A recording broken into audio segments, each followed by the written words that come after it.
Mbak Mega maju sebagai calon wakil presiden tahun 99 atas permintaan Gus Dur dan atas perintah Gus Dur dan dilakukan oleh fraksi PKB pada waktu itu. Assalamualaikum warahmatullahi wabarakatuh. Yang sungguh saya hormati Ibu Siti Nuriyah Abdurrahman Wahid. Beliau adalah ibu kita semua dan atas doa beliaulah saya jadi gubernur.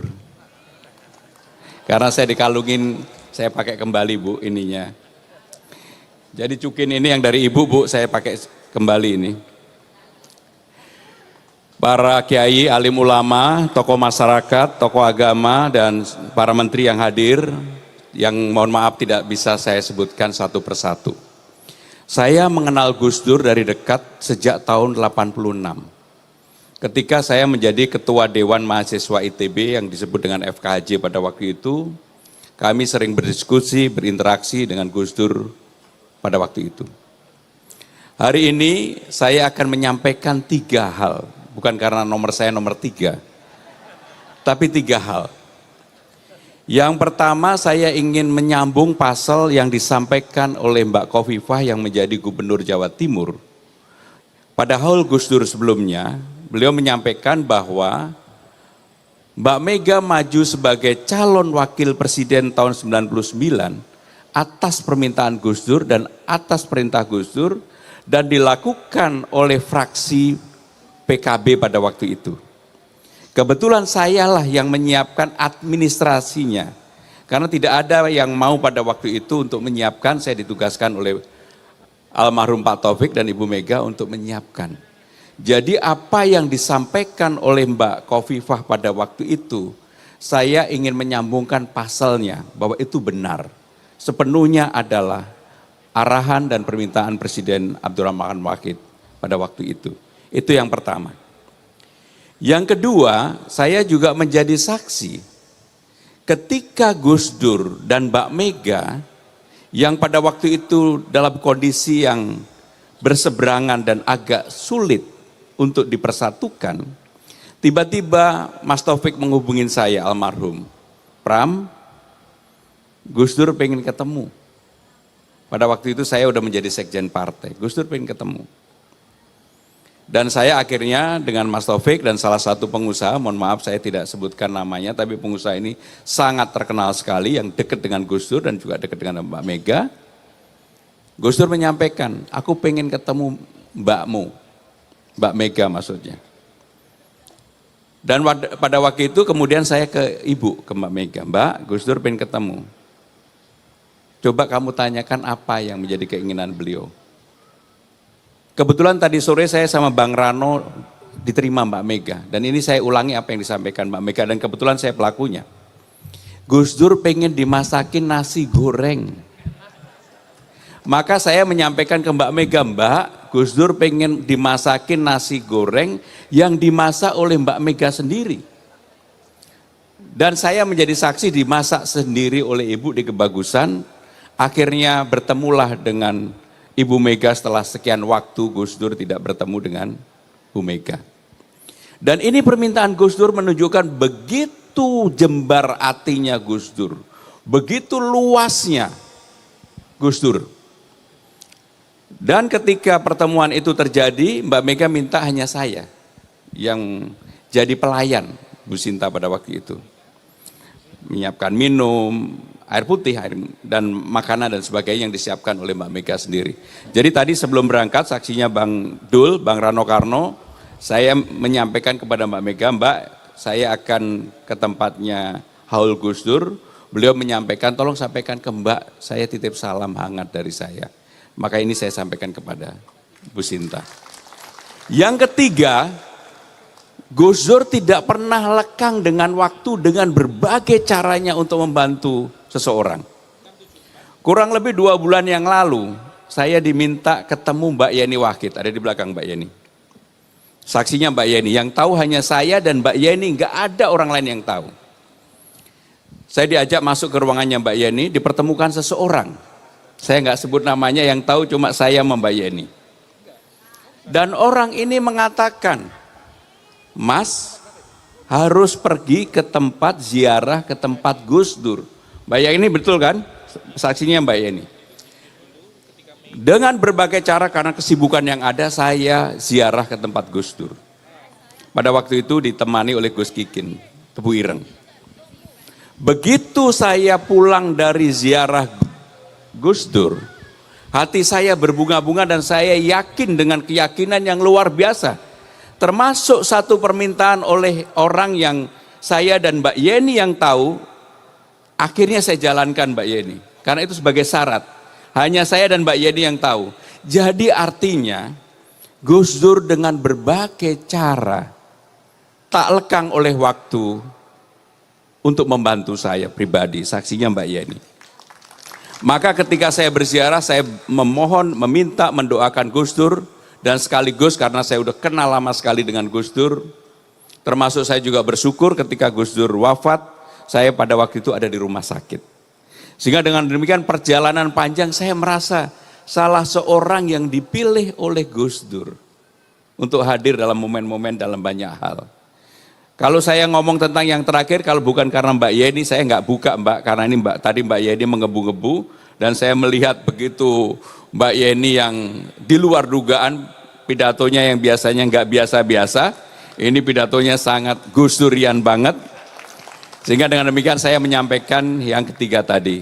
Ibu Sinta, Bapak Ibu sekalian, sekali lagi terima kasih. Dan kita semua mendoakan Gus Dur semoga apa yang menjadi peninggalan Gus Dur, apa yang diperjuangkan oleh Gus Dur, mudah-mudahan kita bisa teruskan bersama. Terima kasih. Wassalamualaikum warahmatullahi wabarakatuh. Alhamdulillah. Alhamdulillahil qail fi kitabil aziz. Wala tahsabanna alladhina qutilu fi sabilillahi amwata bal ahya 'inda rabbihim yurzaqun. Wa qala aidan wa ma arsalna min rasulin illa liyuta'a bi idznillah walau annahum izzalamu anfusahum ja'uka fastaghfirullah wastaghfara lahumur rasul lawajidullaha tawwabur rahima. Wa aidan qala kama arsalna fikum rasulan minkum yatlu alaikum ayatina wa yuzakkikum wa yu'allimukumul kitaba wal hikmah wa yu'allimukum ma lam takunu ta'lamun. Asyhadu an la ilaha illallah wa asyhadu anna Muhammadan abduhu wa rasuluh sahibul burhan. Allahumma salli wa sallim ala sayyidina wa habibina wa syafi'ina wa maulana wa atba'ina Muhammadin sallallahu alaihi wasallam, yang sama-sama kita muliakan, kita hormati, kita doakan sehat dan panjang umur Ibunda Hajah Siti Nuriyah Abdurrahman Wahid beserta seluruh zuriatnya yang hadir pada kesempatan ini maupun yang satu ada di Australia dalam rangka penyelesaian terakhir untuk PhD-nya. Yang saya hormati para menteri pada masanya dan juga pada saat ini hadir beberapa orang, wakil menteri, tokoh masyarakat, dan juga para alim ulama, para seniman, budayawan, sampai kepada masyarakat yang majhulun fil ard tapi mungkin ma'lumun fis sama. Bapak Ibu sekalian, ayat yang saya bacakan tadi, wala tahsabanna alladhina qutilu fi sabilillahi amwata. Janganlah kalian menyangka orang yang mati di jalan Allah, tetapi dalam tafsir Ibnu Ajibah dan beberapa tafsir yang lain banyak sekali pengertiannya apa yang dimaksud ayat ini.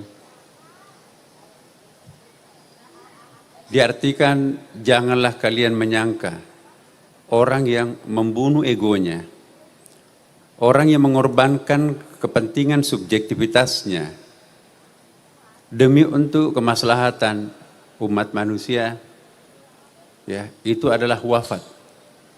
Bal ahya 'inda rabbihim yurzaqun. tetapi sesungguhnya beliau itu tetap hidup. Bahkan di mata Allah selalu mendapatkan rezeki. Ayat ini mengisyaratkan bahwa di alam barzah pasca kematian itu pun juga orang membutuhkan rezeki. Dalam kitab Ihya Ulumuddin juga disebutkan bahwa kehidupan di alam barzah sama dengan kita di sini juga Bapak Ibu sekalian. Membutuhkan pertolongan dari orang lain. Orang-orang yang tidak pernah mendapatkan doa dari orang hidupnya. Menurut Imam Al-Ghazali, di lukisan dalam tentu ada riwayatnya, walaupun riwayatnya itu kita melihat memang hadis-hadis ahad yang banyak ya di Ihya Ulumuddin. Tetapi saya juga sedikit ingin singgung karena Ihya Ulumuddin ini adalah hobi bacaan wajibnya Gus Dur. Ya. Ada seorang murid Imam Al-Ghazali mengatakan, "Ya Syekh, saya kok menemukan beberapa hadis di dalam Ihya Ulumuddin. Saya tidak temukan di dalam kitab-kitab hadis. Ta'ala walad sinina. Saya tidak pernah mengutip sebuah hadis dalam Ihya tanpa konfirmasi dulu kepada Rasulullah. Ya Rasulullah, betul enggak engkau pernah menyampaikan hadis ini?" Sebelum Rasulullah ngangguk pertanda bahwa iya, maka saya tidak tulis dalam Ihya Ulumuddin. Ihya Ulumuddin versi aslinya itu 4 jilid Bapak Ibu sekalian. Ditulis di atas menara masjid Damaskus malam hari. Bayangkan ada sekitar 340 hadis di dalam Ihya Ulumuddin. Kalau setiap hadis itu ditulis, itu tentu harus mengkonfirmasi dulu kepada Rasulullah. Satu saja kitabnya di antara 13 kitab Imam Al-Ghazali itu sudah 340 kali berjumpa Rasulullah. Berapa semester itu? Jadi alangkah miskinnya seorang murid kalau gurunya hanya orang hidup. Bacalah dalam kitab-kitab kuning, Jami' Karamatul Auliya. Ya. 2 jilid tuh. Alangkah miskinnya seorang murid kalau gurunya hanya orang-orang yang hidup. Dan alangkah miskinnya seorang murid kalau gurunya hanya orang. Murid yang sejati juga mampu belajar kepada impersonal teacher, impersonal lecturer, guru yang bukan orang. Nah, di sini kita akan lihat Gus Dur. Saya juga termasuk beberapa kali ikut mendampingi beliau menziarahi makam-makam tertentu. Pengalaman gurunya Wali Songo, Syekh Jamaluddin yang ada di Tosora, Kabupaten Wajo. Pertama kali ke sana itu nggak bisa nembus. Karena kita pinjam sedangnya Pak Profesor Umar Syihab, batunya sebesar kepala, itu rusak itu mobil itu dan tidak bisa nyampe. Lalu datang lagi kedua kalinya, kita sudah siapkan jeep. Akhirnya ketemulah makam. Di tempat itu nggak ada yang kenal siapa sih sebetulnya ini Syekh Jamaluddin ini. Ya. Syekh Gus Dur pada waktu itu menyatakan inilah guru sejati daripada Wali Songo. Siapa yang memberitahu Gus Dur? Gus Dur nggak memberitahu. Belakangan kami ke Malaysia. Dan akhir ini banyak orang Malaysia mengunjungi Syekh Jamaluddin di Tosora, Kabupaten Wajo itu betul gurunya Wali Songo. Bapak Ibu sekalian, itulah Imam Al-Ghazali belajar pada Rasulullah. Bukan hanya Imam Al-Ghazali, tapi juga Ibnu Arabi. Dalam kitab Futuhatul Makkiyah 4 jilid, ada versi 6 jilid. Ya, Fususul Hikam juga ada. Sama juga. Ya Syekh, ada ini aneh buku Fususul Hikam ini, kecil 1 jilid itu. Hari ini saya baca redaksinya sama, tapi inspirasi cerdas yang lain muncul. Itu bukan buku saya, nak. Itu pemberian Rasulullah. Jadi dia mimpi diberikan buku betul. Itulah Fususul Hikam. Bahkan judulnya pun juga dari Rasulullah. Khudh hadzal kitab Fususul Hikam. Ensiklopedia para wali Bapak Ibu sekalian. Banyak sekali mereka itu berguru kepada orang-orang yang sudah wafat. Kita lihat surah Al-Baqarah ayat 64 dan surah An-Nisa 151 tadi saya bacakan itu ya. Kama arsalna fiikum rasulan minkum yatlu alaikum ayatina wa yuzakkikum wa yu'allimukumul kitaba wal hikmah wa yu'allimukum ma lam takunu ta'lamun. Jadi dalam ilmu bahasa Arab Bapak Ibu sekalian, la dengan lam itu beda artinya. Dalam ilmu balaghah la itu kan kalau bahasa Indonesianya sama itu, tapi bahasa Inggrisnya bisa dibedakan tuh. Ma la takunu ta'lamun itu la ta'lamun itu artinya unknown, tidak diketahui. Tapi kalau lam takunu ta'lamun unknowable.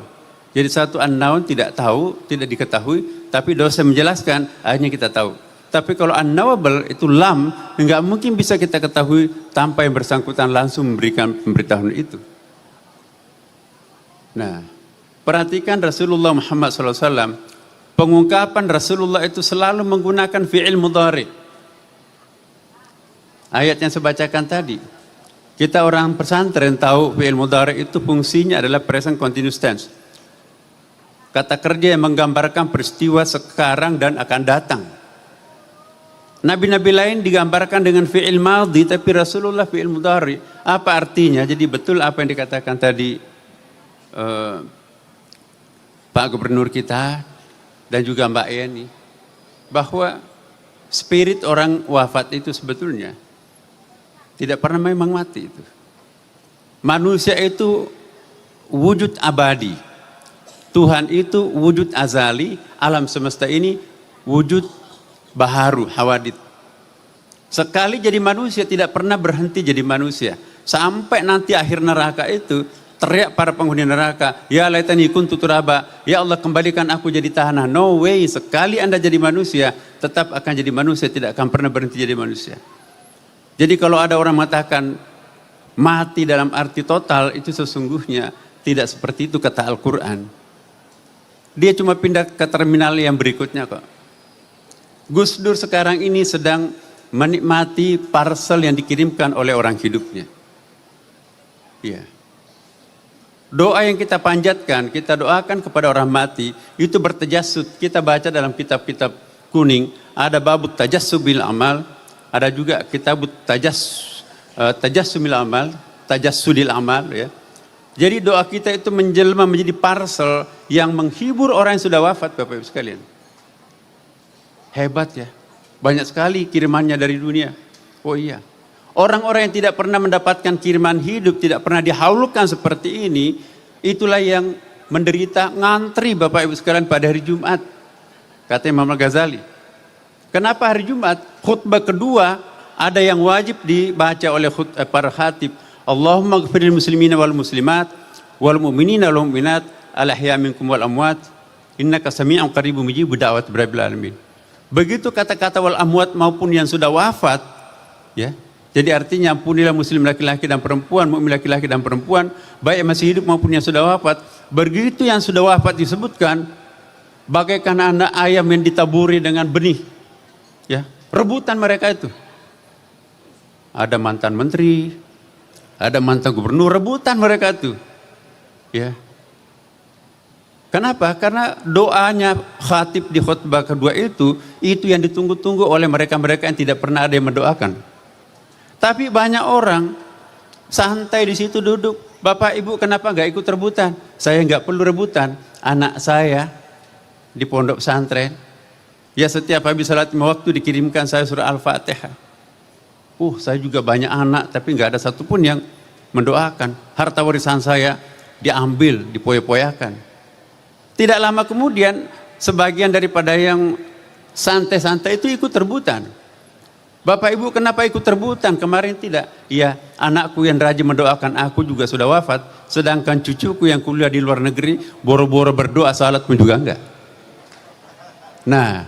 Nah kita di sini kita melihat tidak gampang untuk memperoleh jamaah yang sedemikian besarnya setiap tahun ini ke-15. Alhamdulillah saya enggak pernah absen ini di Haul Gus Dur ini.